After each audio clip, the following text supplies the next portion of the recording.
Picture yourself in the heated atmosphere of the Pennsylvania legislature in the 18th century. You are Benjamin Franklin, and you are facing a crisis. A powerful and wealthy rival has decided to destroy your reputation. This is not a simple disagreement. It is a calculated campaign of animosity that threatens your entire political career. Most people in your position would attack back, or perhaps try to buy the man off with excessive flattery. But you possess a deeper understanding of the human machine. You know that groveling makes you look weak, and fighting makes you look defensive. So, you execute a maneuver. So counterintuitive. It feels like madness. You decide to ask your enemy for a favor. You know this man possesses a very rare and curious book in his private library. You write him a polite note expressing your burning desire to examine this specific text, and you ask if he would be so kind as to lend it to you for a few days. It is a trap wrapped in a compliment. If he refuses, he looks petty and uncultured. So he sends the book immediately. You keep it for a week and return it with a note of strong gratitude. When you meet him next at the house, he does not scowl. He walks straight up to you and speaks with great civility. He eventually becomes one of your closest allies until his death. You have just successfully deployed a psychological weapon. You forced his brain to rewrite its own narrative. His mind could not accept that he did a favor for someone he hated. To resolve this tension, his brain decided he must actually like you. This is the secret hack, known as the Ben Franklin effect. The Franklin manuscript. The year is 1736. We find ourselves in the bustling political atmosphere of Pennsylvania, where Benjamin Franklin is climbing the ladder of influence. Yet, for every step he takes upward, he finds a shadow cast by a distinct and formidable obstacle. There was a man in the legislature, a gentleman of fortune and education, a man with talent and capability equal to Franklin himself. But this man did not like Benjamin Franklin. In his autobiography, Franklin does not name this adversary, but he describes the situation with vivid clarity. The man spoke against him in the house. He dismissed Franklin in the streets. It was not merely a political disagreement. It was a personal animosity that threatened to derail Franklin's career before it had truly begun. Most men faced with such a rival would choose one of two paths. The first is the path of aggression. You fight, fire with fire. You slander the opponent. You attack his character, and you try to bury him under the weight of your own ambition. The second is the path of submission. You grovel. You offer gifts. You try to buy affection. With flattery and subservience, hoping to turn a predator into a patron. Franklin was a student of human nature, and he knew that neither of these paths would lead to the outcome. He desired aggression would only deepen the trench between them. Submission would only breed contempt for a man who tries too hard to please often appears weak and untrustworthy. Franklin needed a third option. He needed to flip the dynamic entirely. He did not offer a favor. He asked for one. Franklin knew that this rival possessed a very rare and curious book in his personal library. It was a text that few men owned and even fewer had read. This was the key. Franklin sat down and penned a letter. The tone was not desperate, nor was it arrogant. It was the tone of one scholar reaching out to another. He expressed his great desire to peruse the book and requested that the gentleman might do him the favor of lending it to him for a few days. Consider the psychology of this moment. The rival receives the letter. He is prepared for a fight or an apology. Instead, he is presented with a validation of his own intellect. Franklin was acknowledging that this man possessed something of value. He was signaling respect for the man's literary taste. The gentleman sent the book immediately. Franklin kept the volume. For about a week. He read it and likely handled it with great care. When he was finished, he returned it with another note. This second letter expressed a strong sense of gratitude for the favor. The transaction was complete. But the psychological transformation had only just begun. When they next met in the house, the gentleman did something he had never done before. He spoke to Franklin, and he did so with great civility. In the months that followed, he expressed a readiness to serve Franklin. On other occasions, they began to converse, they began to collaborate. What started as bitter rivalry dissolved into a friendship that lasted until the day the man died. This creates a paradox that modern psychology calls cognitive dissonance. We like to believe that our actions follow our feelings. We think that we do favors for people because we like them. But the wiring of the human brain often works in reverse. We come to like people because we do favors for them. When the rival lent that book to Franklin, his brain had to reconcile two conflicting pieces of data.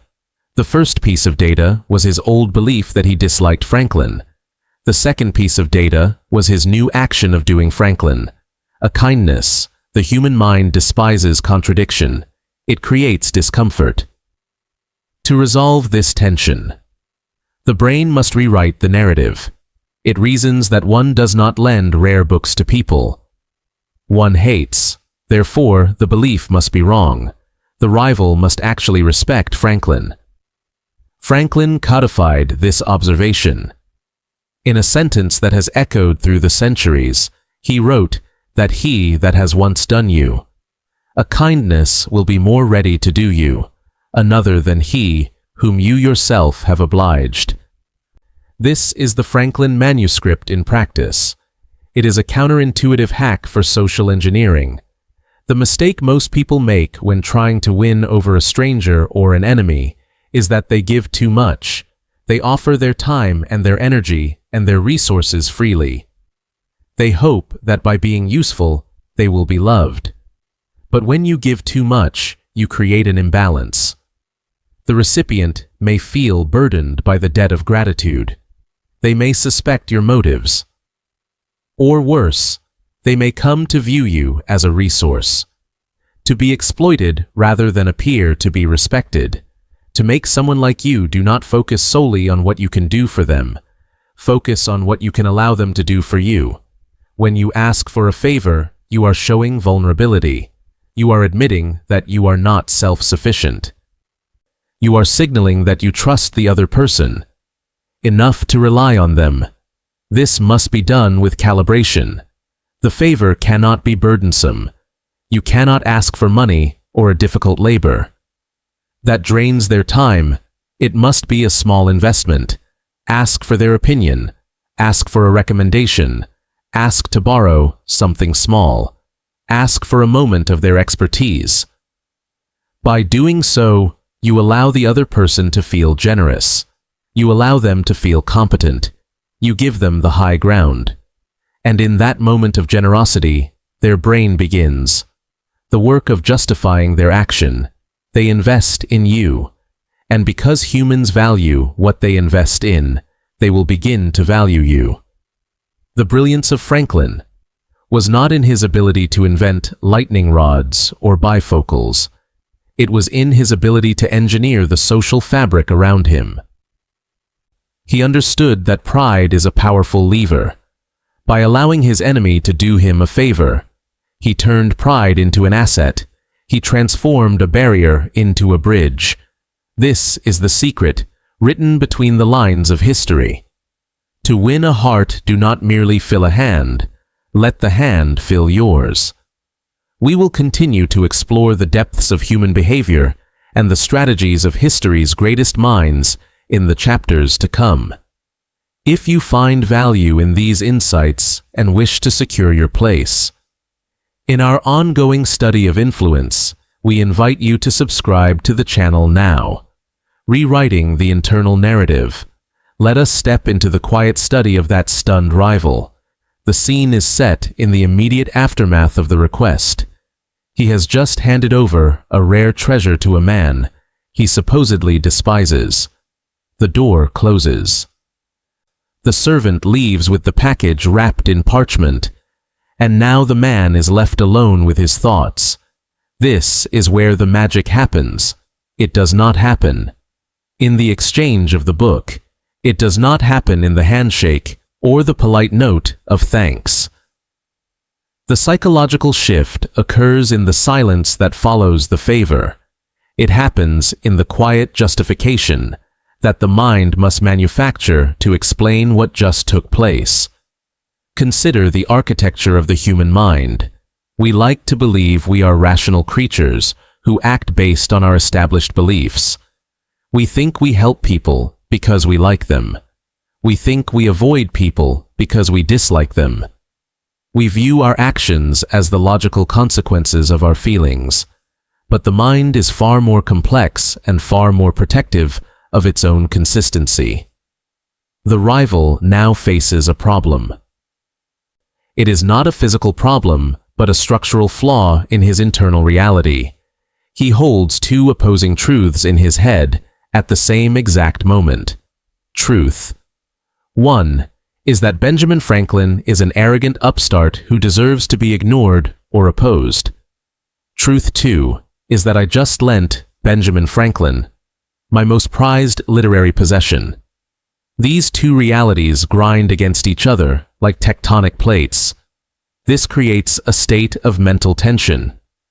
In modern psychology, we call this cognitive dissonance. It is the psychological equivalent of hearing a sour note in a beautiful melody. It creates a buzzing discomfort that the brain cannot endure for long. The human mind demands harmony. It demands a logical sequence to the story of our lives. It cannot accept that a smart and dignified man would lend a precious artifact to an enemy. That would be foolish. That would imply the rival is weak or easily manipulated. So, the brain must resolve the tension. It must fix the plot hole. To do this, it has two options. It can deny the action took place, which is impossible, since the book is physically gone from the shelf, or it can change the belief. The internal narrator grabs the pen and begins to edit the script of the past to protect the ego of the present. The inner voice suggests a new motivation. It whispers that perhaps Franklin is not so bad after all. Surely a man of my intellect and standing would not lend a rare book to a scoundrel. That would not make sense. Therefore, Franklin must be a worthy recipient. He must be a gentleman of discerning taste. If he desires this specific volume, he must be an intellectual peer. In that moment, the hatred begins to evaporate. It is not replaced by sudden love, but by a necessary respect. The rival did not change his mind because Franklin apologized. He did not change his mind because Franklin offered a gift or a bribe. He changed his mind because he had to justify his own kindness. He deceived himself to protect his own image of himself as a consistent and rational actor. He convinced himself that he liked Franklin, simply to align his feelings with the action he had already taken. This reveals a profound truth about human nature that goes beyond 18th century politics. It is a mechanism you can utilize today. We often assume that our behavior is a slave to our attitude. We wait until we feel charitable to give. We wait until we feel affectionate to be kind. We believe the feeling must precede the doing. But the Franklin effect exposes the reverse gear of the mind. We like people because we help them. We become invested in projects because we work hard on them. Our actions are the architects of our attitudes. When you ask someone for a favor, you are not begging for resources. You are handing them a brick and asking them to build a foundation of friendship. You are hacking their internal consistency. You are forcing their brain to answer a difficult question. Why did I do this for him? If you are an enemy, the answer is painful. It suggests they are a pushover or a hypocrite. If you are a friend, the answer is easy. Friends help friends. The brain takes the path of least resistance. It recategorizes you. It moves your file from the mental folder marked threat to the folder marked ally. This is the art of rewriting the internal narrative. You do not argue someone into liking you. You do not debate them into respect. Logic rarely changes the emotional temperature of a relationship. Instead, you invite them into an action that requires them to respect you, to maintain their own sanity. You make them invest in your success. Once they have invested, they will want a return on that investment. They will want you to succeed because your success validates their judgment. If they lend you a book, they want you to understand it. If they give you advice, they want you to use it. If they help you secure a position, they want you to thrive in it. The rival in our story did not just lend a book. He lent a piece of his identity. And to keep that identity intact, he had to embrace the man who held it. This is how you turn a critic into a champion. You do not ask them to change their mind. You ask them to lend you a hand, and their mind will follow of its own accord. The art of the tiny request. Now that we have dismantled the internal machinery of cognitive dissonance and observed how Franklin rewrote the narrative of his rival, we arrive at the point of execution. Theory is useless without practice. You understand why the mind creates affection to justify a favor, but simply knowing this mechanism does not grant you the power to wield it. You need a method. You need a specific tool to pry open the closed doors of a person who dislikes you or is indifferent to you. This brings us to the most delicate aspect of this psychological strategy. This is the art of the tiny request. The greatest mistake people make when attempting to build rapport is misunderstanding the scale of interaction. We often believe that grand gestures are required to change minds. We think we must perform a heroic act of service or offer a significant gift to win someone over. This is a fatal error. When you offer a large unearned gift to a rival or a stranger, you do not generate affection, you generate suspicion, you create a debt they did not ask for, and that creates social friction. The Franklin effect works in reverse. You are the one asking for the favor. However, this request cannot be substantial. It cannot be burdensome.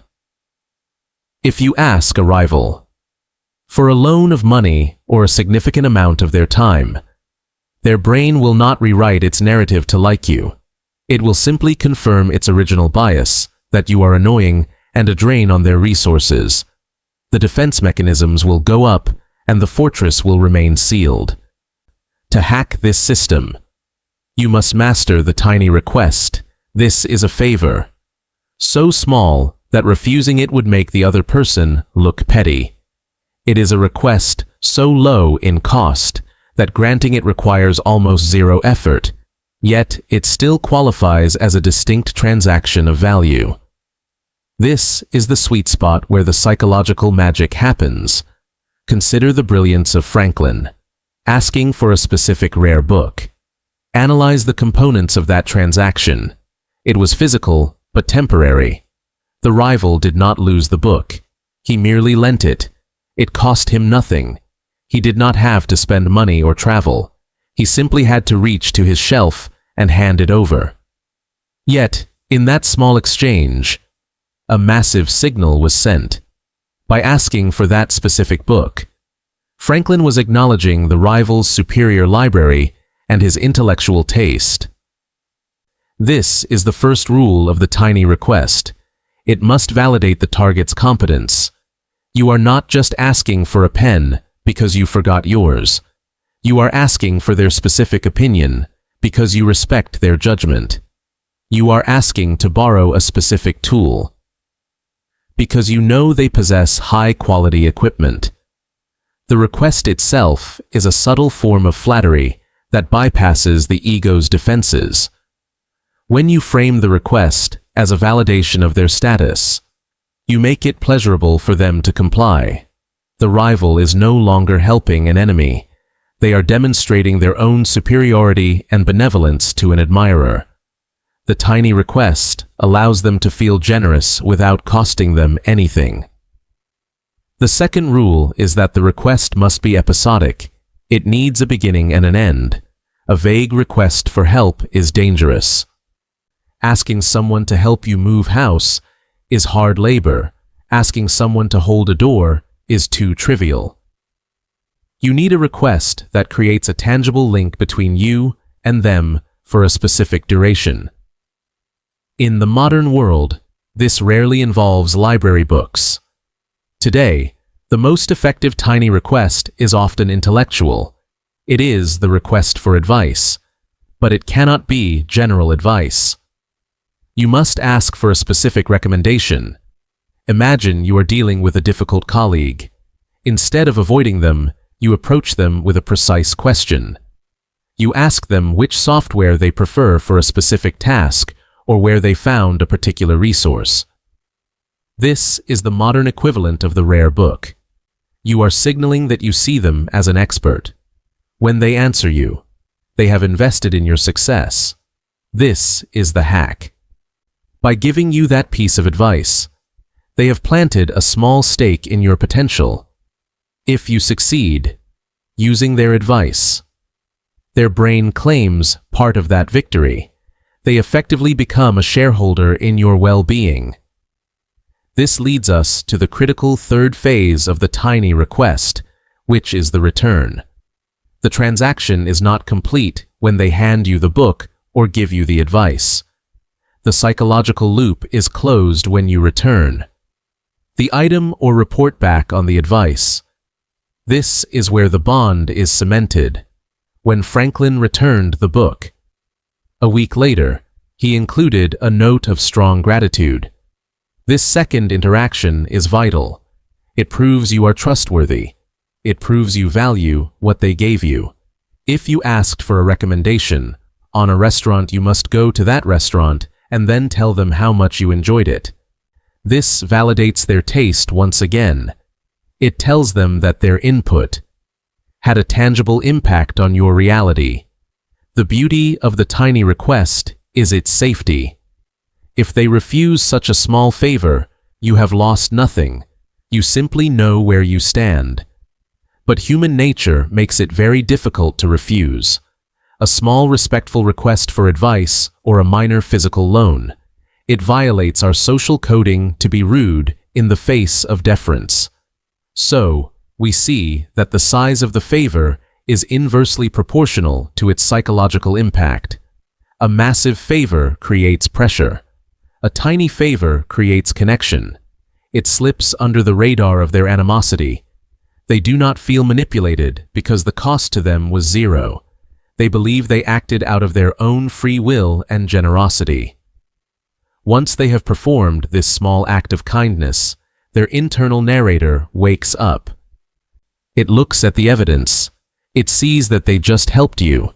It sees that they just shared their wisdom with you. It concludes that you must be worthy of this attention. The hostility begins to fade. Not because you fought it, but because you invited them to invest in you.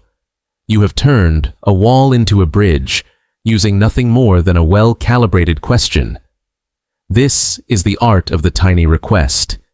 It is the lever that moves the world. One small favor at a time, now that the door is cracked open and the initial investment is made. We must look at how to sustain this momentum and turn a momentary interaction into a permanent alliance. Vulnerability as a weapon. You might believe that the best way to win someone over is to impress them. We are conditioned to think that admiration is the pathway to connection. We polish our resumes. We rehearse our anecdotes. We display our strengths like a peacock fanning its feathers. We assume that if we display enough competence and enough independence, the other person will have no choice but to respect us.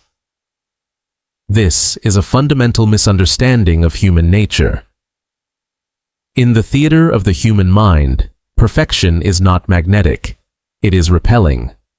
When you present yourself as flawless, you create a distance. You inadvertently signal that you do not need the tribe. And more importantly, you do not need the specific individual standing across from you. You trigger envy rather than affection. You trigger defensiveness rather than openness. Benjamin Franklin understood that the secret to disarming a rival lies in the opposite direction. It lies in the strategic deployment of vulnerability. This creates a fascinating psychological pivot. We are moving from the art of the tiny request into the deeper strategy of vulnerability as a weapon. The word weapon is chosen carefully. Here, vulnerability is usually associated with weakness or exposure. It implies that your shields are down and you are liable to be hurt. But in the context of social engineering, vulnerability is an offensive maneuver. When you ask someone for a favor, you are engaging in a calculated act of submission. You are lowering your status relative to theirs for a brief moment. You are saying effectively that I do not know something that you know. I do not possess something that you possess. I am incomplete without your assistance. Consider what this does to the ego of your rival. Most people walk around with a constant low-level anxiety about their own worth. They wonder if they are smart enough or capable enough. They are guarded. When you approach them with your shields up and your competence on full display, their walls go higher. They feel threatened. They feel the need to compete. But the moment you ask for a small favor, you hand them a psychological gift. You validate their existence by asking to borrow a rare book. Franklin was not just asking for a physical object. He was telling his rival that he had excellent taste in literature. He was acknowledging that the rival had resources that Franklin himself lacked. This is the hack. You are not taking from them. You are giving them the opportunity to feel superior. But it is a benevolent superiority. It is the superiority of the mentor or the benefactor. It feels good. It triggers the reward centers in the brain. Suddenly, the person who disliked you finds themselves in the role of the helper. The human brain struggles to reconcile negative feelings with positive actions. We do not help people. We hate. That creates cognitive dissonance. The internal narrative must be rewritten to resolve this tension. The brain concludes that if I am helping this person, and if I am lending them my prized possessions, then I must actually like them. I must be a generous person, and they must be worthy of my generosity. By showing a crack in your armor, you allow them to be the one who fixes it. You allow them to be the hero in the momentary story of your interaction. This requires you to suppress your own ego. This is where most people fail. We are terrified of appearing weak. We are terrified of admitting we need help. We think that asking for advice makes us look stupid. We think that asking for a favor makes us look like a burden. The reality is the exact opposite. People want to feel useful. There is a deep evolutionary drive to be a contributing member of the tribe. When you deny people the chance to help you, you deny them the chance to feel valuable. Think of the last time someone asked you for directions. Did you feel annoyed? Probably not. You likely felt a small surge of satisfaction. You knew something they did not. You were the authority. You guided them. For 30 seconds, you were the master of that interaction. And when they thanked you and walked away, You felt a subtle warmth toward them. That is the Ben Franklin effect in its purest form. However, you must tread carefully. This weapon requires precision. The vulnerability must be authentic but controlled. You are not asking them to solve your deepest life problems. You are not dumping emotional baggage at their feet. That is not strategic vulnerability. That is overwhelming. The request must be targeted to their strengths. If you know they pride themselves on their knowledge of history, ask them a question about a specific timeline. If you know they are proud of their garden, ask for advice on soil composition. You are holding up a mirror and allowing them to see the best version of themselves. You are the catalyst for their own self-esteem. Once you understand this, the dynamic of your relationships changes. You stop trying to prove how good you are. You start looking for ways to make others feel how good they are. You become a hunter of opportunities to grant favors, not by doing them, but by asking for them. You allow them to invest in you. And as we know from the sunk cost fallacy, the more someone invests in you, the more they are committed to your success. They have put time and effort and resources into you. To see you fail now would be a waste of their own investment. They become your ally, not because you defeated them, but because you allowed them to save you. This is the paradox of the Franklin manuscript. The path to power is not through dominance. It is through the subtle art of letting others believe they are the ones in power. You capture the rival by letting them think they have captured you. As we move forward, we will see how to solidify this new bond.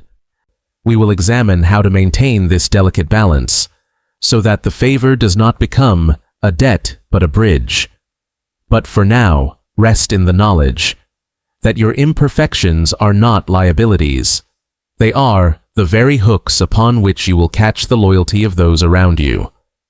The investment curve. We have arrived at a pivotal moment in our dissection of the Franklin effect. You have identified the rival. You have navigated the internal narrative.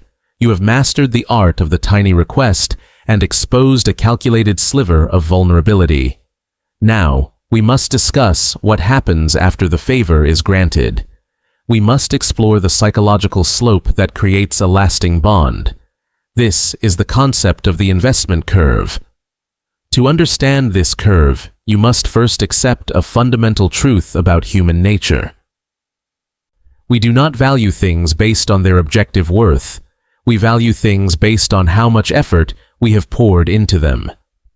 Consider a person who buys a pre-assembled table from a high-end furniture store. It is beautiful and functional. Now consider a person who spends 3 weekends in a garage, building a table from scratch.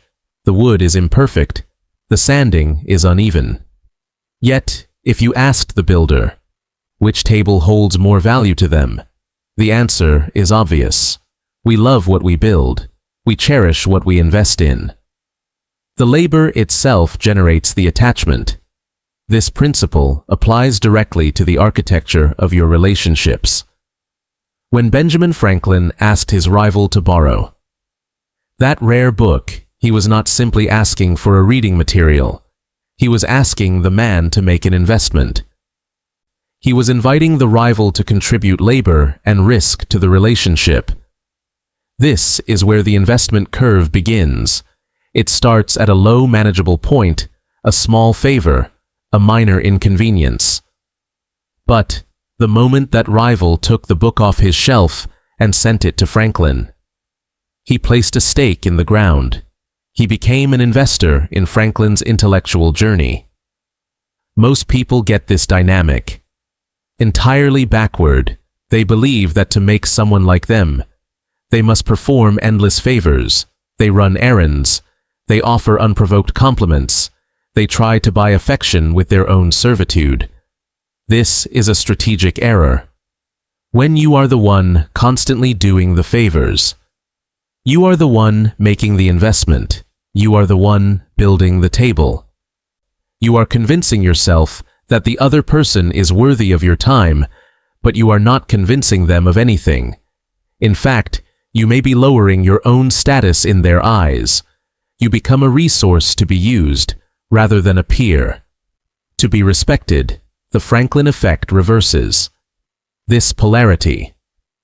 By allowing the other person to do something for you, you grant them the role of the benefactor. You allow them to feel generous and competent. But more importantly, you trigger a powerful psychological mechanism known as consistency. The human brain despises contradiction. It craves a logical narrative when the rival helps you. His brain must justify the action. It asks a silent question. Why did I help this person?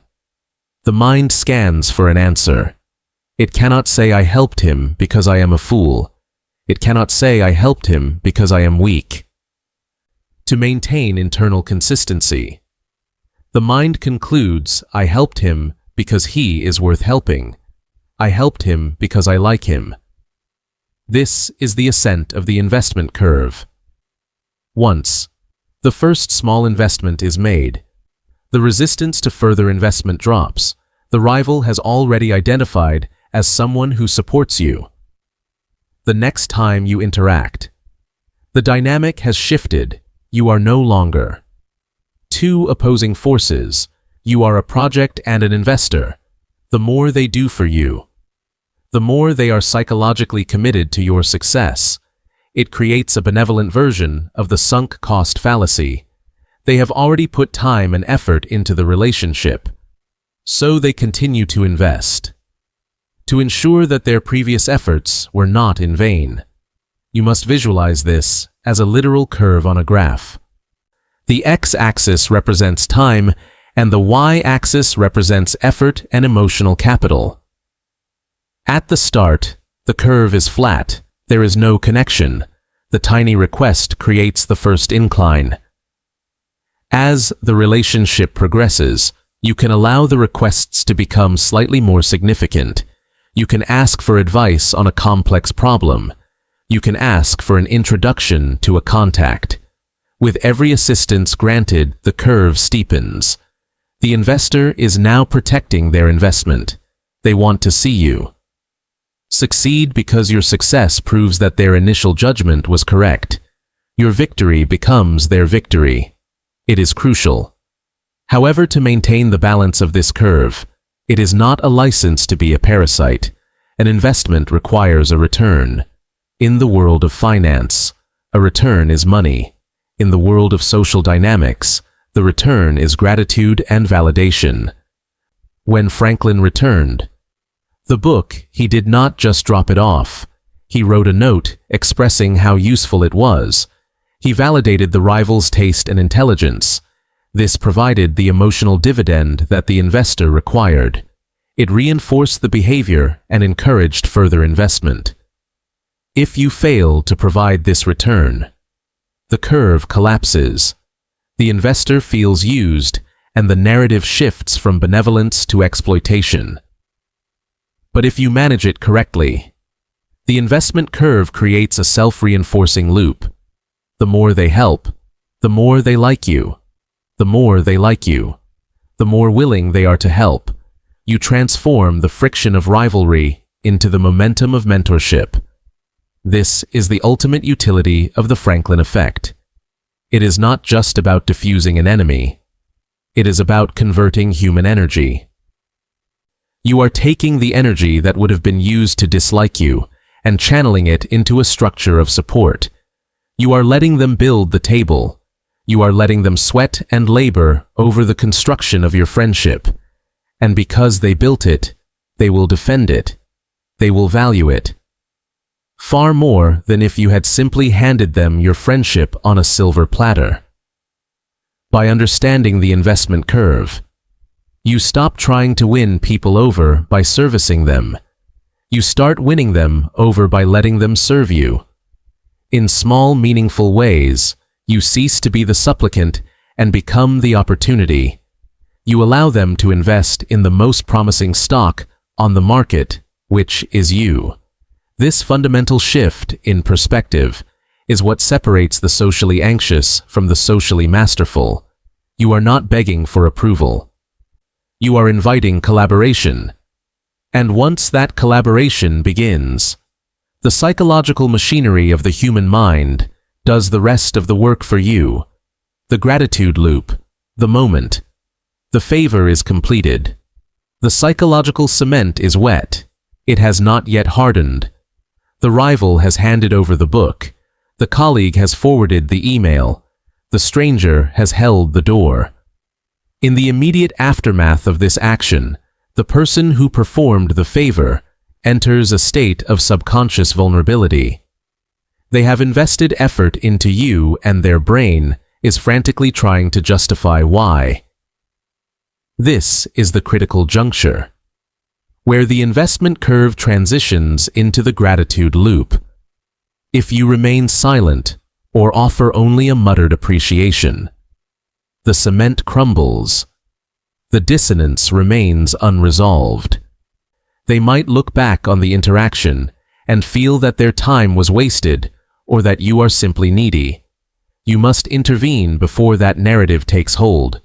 You must guide their interpretation of their own actions. This brings us to the final gear in Franklin's machine. It is the art of closing the circuit. We often mistake gratitude for a payment.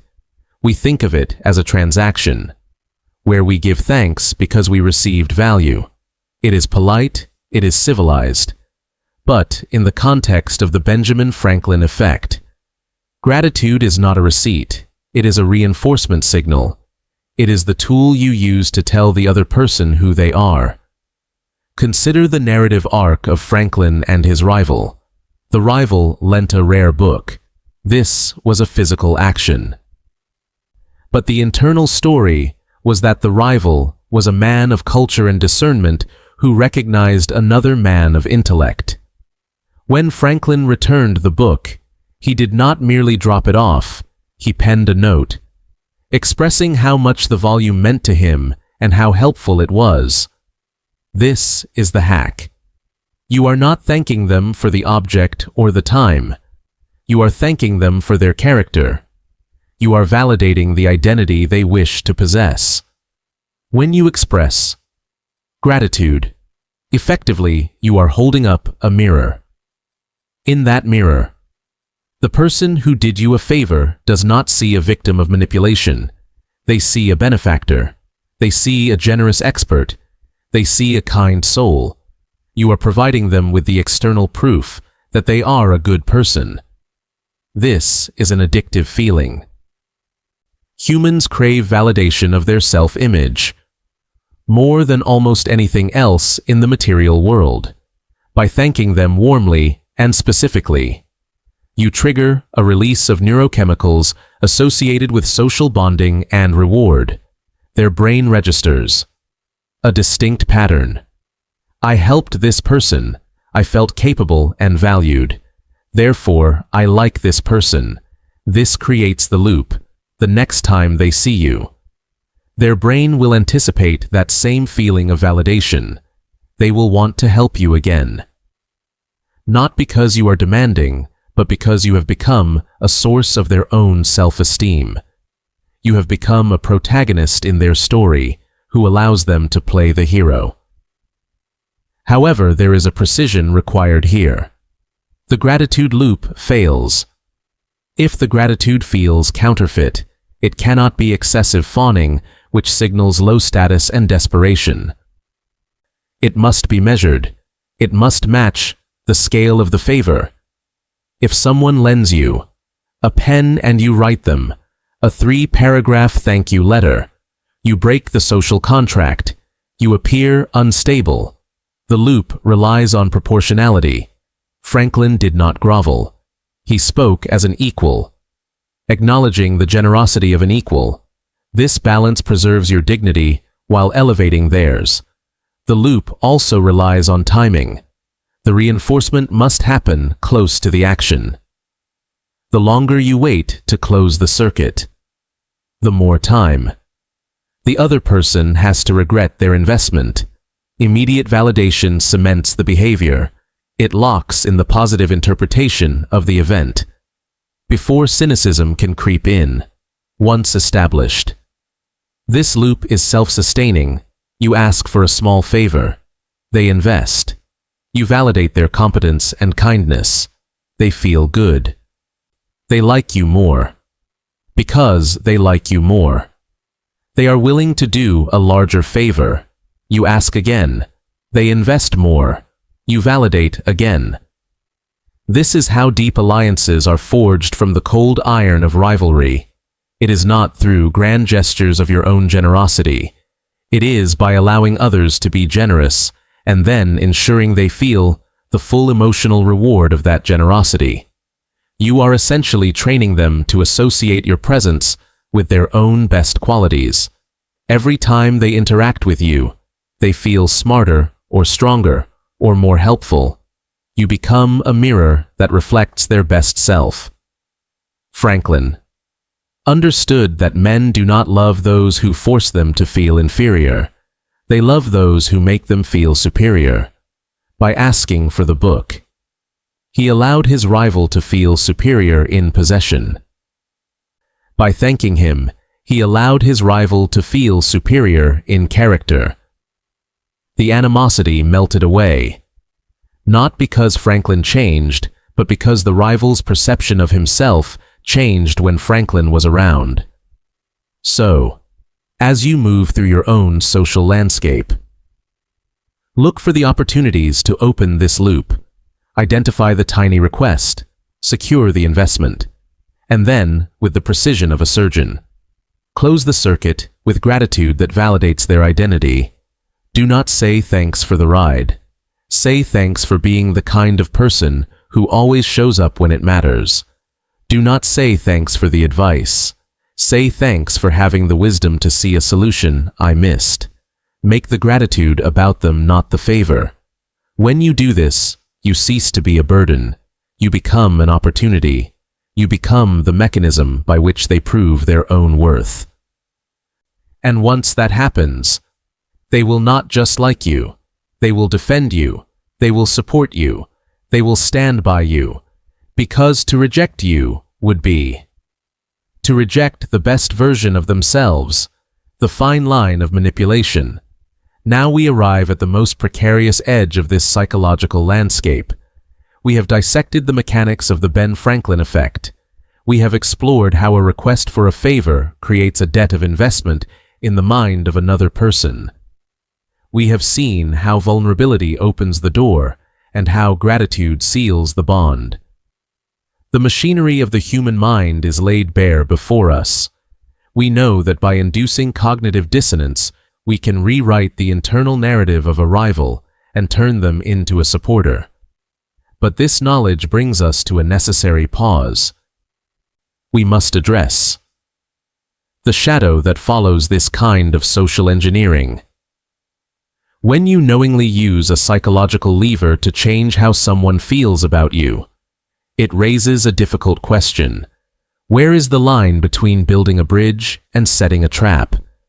This brings us to the fine line of manipulation. It is easy to get swept up in the utility of this hack.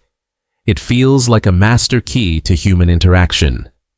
If you want someone to like you, simply ask them for help. It is elegant and it is effective. However, the difference between a charming conversationalist and a manipulative sociopath often comes down to a single variable.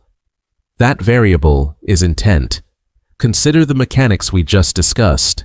The brain of your rival justifies the favor they did for you by deciding they must like you. This is an automatic process. It happens beneath the surface of their conscious thought.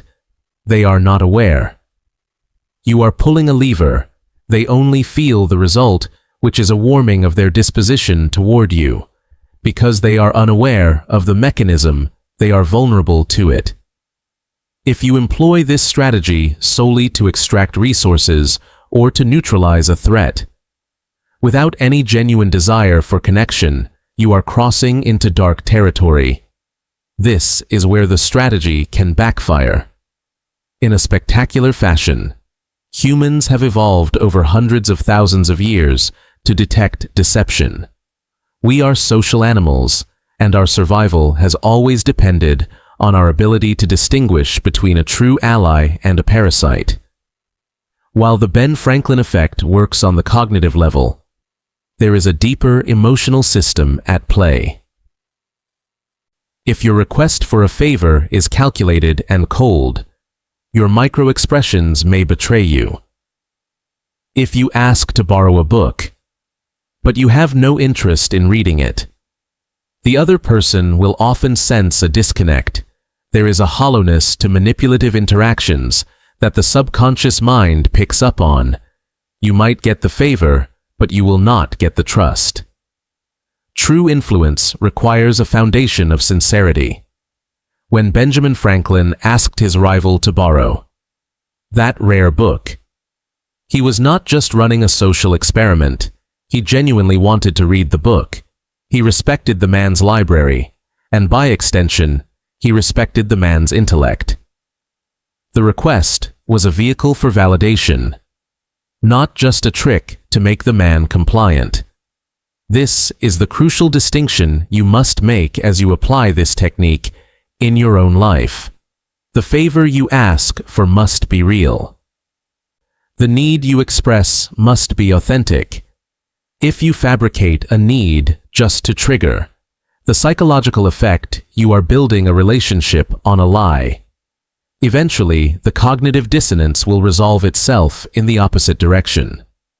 The person will realize they have been investing in a counterfeit bond, and their internal narrative will shift from "I like this person" to "I have been used by this person." The backlash from that realization is far worse than the initial rivalry. A rival who respects you is better than a friend who realizes they have been duped. Therefore, you must treat this tool with respect. You are gaining access to the operating system of another human being. That requires a degree of ethical responsibility. Think of this strategy as a way to clear the fog of misunderstanding, rather than a way to manufacture false affection. Often, we have rivals or enemies simply because we have never given them a chance to be good to us. We have walled ourselves off. By asking for a favor, you are lowering the drawbridge. You are giving them an opportunity to step into a benevolent role. You are offering them the chance to be the hero in the small story of that interaction. When viewed through this lens, the Ben Franklin effect is not manipulation. It is an invitation. You are inviting the other person to lay down their arms and engage in a reciprocal exchange of value. You admit you need something, and they provide it. In doing so, you validate their competence and their generosity. The goal is to turn the friction of rivalry into the lubrication of friendship. It is to move from a transaction, where everyone is keeping score, to a relationship, where the score no longer matters. Franklin did not stop at borrowing the book. He read it. He returned it with a genuine note of thanks. He engaged the man in conversation about the topic. The favor was merely the spark. The fuel for the ongoing relationship was actual human connection. So, as you go forth to test this theory, do not simply walk around asking people for pencils or advice that you do not need. Look for the genuine gaps in your own armor. Find the places where you actually lack knowledge or resources. Identify the specific strengths of the people you find difficult. If your rival is organized and you are chaotic, ask them for their system. If they are eloquent and you are blunt, ask them to review your presentation. Make the request specific to their talent. This ensures that your flattery is implicit but accurate. It grounds the psychological trick in reality. When you do this, you are not manipulating them into liking you. You are revealing a truth that allows them to like you. You are showing them that you value what they have. In the end, the most powerful way to make someone like you is to actually like them enough to ask for their help.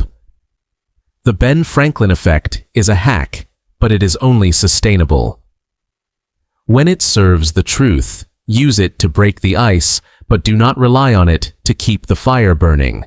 That requires the genuine warmth of gratitude and the continuous loop of mutual respect. Now that we understand the ethical boundaries and the proper application of this tool, we are ready to move to the final stage of our journey. We must look at how to maintain this new dynamic. Once it has been established, we move from the acquisition of influence to the preservation of it, the reverse Franklin effect. We have arrived at the final frontier of this psychological landscape. Throughout this analysis, we have explored how the machinery of the human mind can be leveraged to create affinity. We have dissected the mechanics of the request. We have mapped the investment curve. We have walked the fine line of manipulation. Now we must turn the mirror around. We must look at the dangerous inversion of this principle. We must understand the reverse Franklin effect. This concept is the critical safeguard in your mastery of social dynamics. Without understanding the reverse effect, you run the risk of misapplying every tool we have discussed. You might assume that if asking for a favor creates a bond, then performing a favor must create a stronger one. This is the trap that snares the majority of well-intentioned people. This is the misconception that leads to resentment and social exhaustion. Imagine for a moment the person who is always available, the colleague who covers every shift, the friend who pays for every dinner, the partner who anticipates every need before it is spoken. Conventional wisdom tells us that this person is a saint. Society tells us that this person should be beloved. Yet, if you observe closely, you will see a grim reality. This person is rarely respected. They are often treated with indifference. In the worst cases, they are viewed with contempt. The reason lies in the cold logic of the Franklin effect, operating in the opposite direction. When you constantly serve another person, without requiring any investment from them, you are triggering the psychological bonding process. Within yourself, but not within them. You are the one working hard. You are the one expending energy. Therefore, your brain convinces you that this person is incredibly important to justify your immense effort. You fall deeper into infatuation or loyalty. But look at the equation from their perspective. They have done nothing. They have sacrificed nothing. Their brain has no dissonance to resolve. They have no investment to protect. Because they have obtained your value without cost, they subconsciously assign it a lower worth. This is why the person who gives too much often ends up feeling used. They have created a dynamic where they are the investor and the other person is merely the commodity. However, the reverse Franklin effect goes deeper than just the dynamics of the doormat. It reveals a darker aspect of human psychology that you must understand to protect yourself and to navigate conflict. The principle states that we like the people we help. The inverse is also true. We tend to dislike the people we harm. Consider the mechanism of cognitive dissonance. One last time, most human beings view themselves as decent and moral. If a decent person inflicts pain on someone else or treats them rudely, there is a conflict. A good person does not hurt innocent people. To resolve this tension, the mind has two options. It can accept that you made a mistake and forced you to apologize, which is painful for the ego. Or it can rewrite the narrative regarding the victim. The mind decides that the person you mistreated actually deserved it. It tells you they are annoying or stupid or unworthy of respect. By devaluing the person you hurt, your mind justifies the mistreatment and preserves your self-image. This is the terrifying efficiency of the internal narrative. We do not just hurt people because we dislike them. We often dislike people because we have hurt them. This realization is the master key to resolving conflict. If you find yourself the target of someone's animosity. It is often because they have wronged you in some minor way and have rationalized it by painting you as the villain. They need you to be the villain to stay the hero in their own story. So how do you break this cycle? How do you apply the Ben Franklin effect to reverse this toxicity? You now know the answer. You ask them for a favor. It seems counterintuitive to ask an enemy for help. But it is the only way to hack the code. If you can get a person who dislikes you to perform a small act of kindness for you, their brain enters a crisis state. They cannot hold two contradictory beliefs at once. They cannot believe you are a villain while simultaneously acting as your benefactor. To resolve this new dissonance, their brain must soften its stance on you. They must admit that perhaps you are not so bad after all. This is the ultimate utility of the Franklin manuscript. It is not just a method for building new connections. It is a weapon for dismantling old hatreds. It is a tool for correcting the imbalances that plague our relationships. As we conclude this segment, you must internalize the balance of power. Relationships are built on a foundation of mutual investment. If you hoard the opportunity to invest, you deny the other person the chance to care about you. If you allow yourself to justify your own cruelty, you poison your own perception of the world. Do not be the martyr who gives until they are empty. Do not be the aggressor who hates to justify their aggression. Be the architect of the dynamic. Create the space for others to invest in you. Allow them the dignity of effort. Understand that the strongest bonds are not forged in what you give to others, but in what you inspire them to give to you. This is the secret of the reverse Franklin effect. This is the paradox of influence. This is how you make anyone like you. The final alchemy. We have reached the conclusion of this psychological investigation. What began as a counterintuitive paradox in the private letters of Benjamin Franklin has revealed itself to be a fundamental mechanism of human connection.